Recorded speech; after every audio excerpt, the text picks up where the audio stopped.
I'm Doug Harris. I live outside Ann Arbor, Michigan, and I'm an ADHD coach.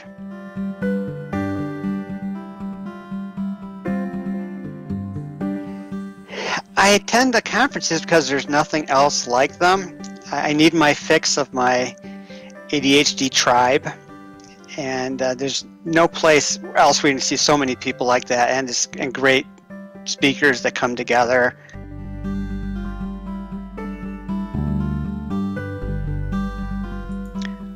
Well, they're full of ADHD people, so that's a huge difference. It's full of my people. I haven't been to a ton of other conferences, but they tend to be boring in comparison.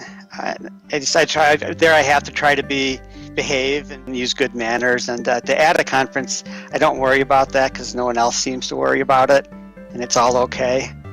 So it's a lot easier, just letting your guard down and being yourself. It's definitely easier to get involved at a conference. My comfort zone, it is like the whole conference is in my comfort zone, and so I don't have to leave it. The comfort zone comes to me instead of me leaving my comfort zone. So it's just great. I remember going up and talking to just about anybody, and feeling like I had a connection right away, and that was pretty cool.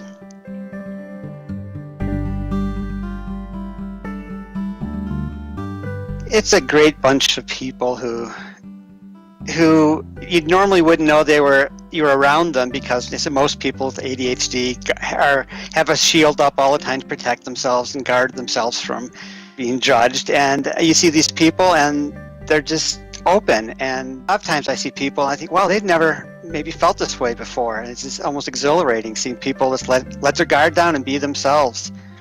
And they're obviously an interesting group of people, have lots of interests, funny, clever people, just fun to be around.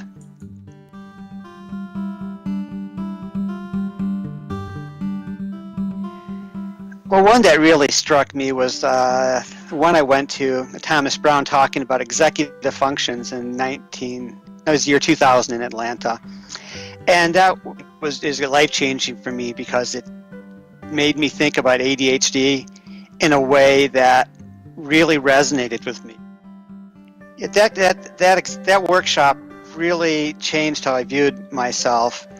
Before that, my understanding of ADHD had been more cerebral, but that really hit home, and I really, for the first time, I just knew in my heart that that's who I was, a person with ADHD.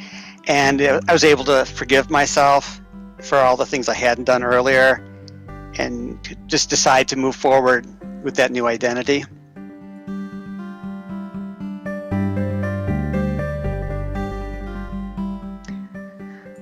Wow.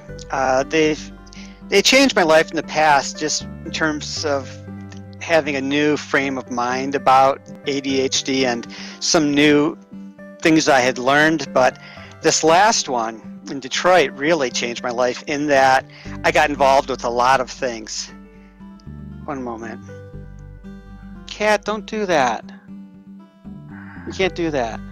I became involved with a lot of things, and that's been really helpful, keeping ADHD in forefront of my mind. One thing I found was that everything is ADHD friendly or ADHD proof, that if you want to get involved in something, people will take what you have to offer. You're not held up to neurotypical standards, so that's a lot less pressure and a lot more fun.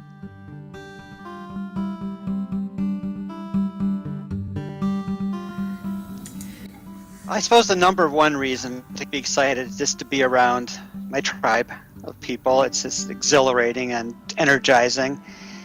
The speakers are great, and it's a great way to learn because you meet people and ask a lot of questions face to face, and you hear a lot of people's stories too. That's wonderful.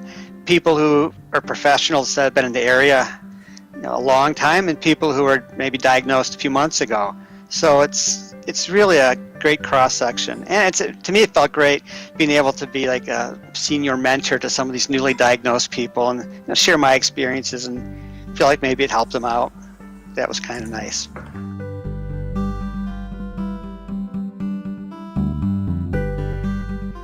I absolutely recommend the ADDA conference to people. Every chance I get, I recommend it.